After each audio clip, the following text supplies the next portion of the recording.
एकनाथ शिंदे हे महिलांच्या मनातले मुख्यमंत्री आहेत असं विधान करून शिंदे सेनेच्या नेत्या नीलम गोऱ्हेंनी नव्या चर्चेची सुरुवात केली।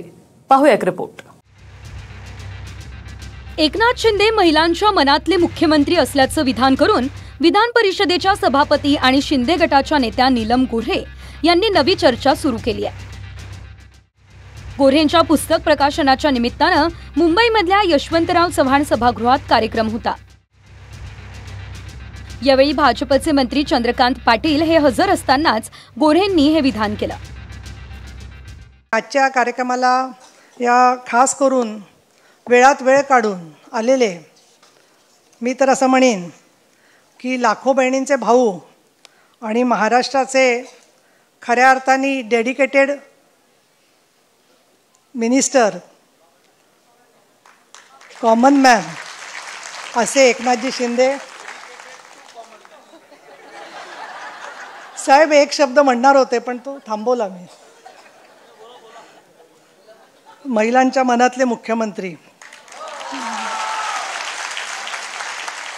ज्या पक्षाच्या त्या आमदार आहेत किंवा आज त्यांना सभापती उपसभापती म्हणून त्या पक्षांच्या नेमणूक केली। शेवटी त्या पक्षाच्या नेत्याबद्दल किंवा आज मला पण वाटतं की शेवटी त्या पक्षाच्या प्रमुखाला प्रत्येक नेत्याबद्दल प्रेम असतो, जिव्हाळा असतो। त्यामुळे त्यात गोरेताईंचं मत त्यांनी जरी व्यक्त केलं त्यात मला ते काही चुकीचं वाटत नाही।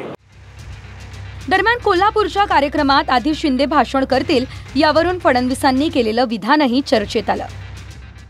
खरं म्हणजे आपल्याला कल्पना आहेच की आमचे एकनाथराव शिंदे आणि आम्ही अदलाबदल करत असतो। कधी मी मुख्यमंत्री असतो, कधी ते मुख्यमंत्री असतात, कधी मी उपमुख्यमंत्री असतो, कधी ते उपमुख्यमंत्री असतात। त्यामुळे आज माझ्या जागी मुख्यमंत्र्याच्या जागी ते भाषण करणार आहेत आणि त्यांना दिलं तर सेफ असतं, कारण ते परत करतात आणि आपल्याला पुन्हा मुख्यमंत्री बनवतात हे मला माहिती असल्यामुळे मी काही रिस्क घ्यायला मागे पुढे पाहिलेलं नाही। याआधी शिंदे मुख्यमंत्री असताना नवनीत राणांसह इतर काही नेत्यांनीही फडणवीसच आमचे मुख्यमंत्री असल्याचं विधान केलं होतं। मात्र याआधी 2014 मध्ये बहुजन समाजाचा मुख्यमंत्री व्हावा असं विधान केलं होतं। 2015 मध्ये आपण जनतेच्या मनातल्या मुख्यमंत्री असं विधान पंकजा मुंडेंनी केलेलं।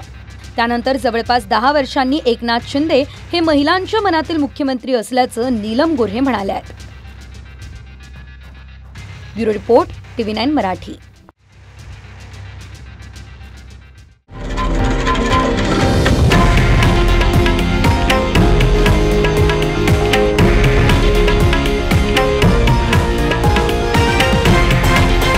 हे आहे देशातील नंबर 1 न्यूज नेटवर्क आणि आपण पाहत आहात TV9 मराठी, एकमेव।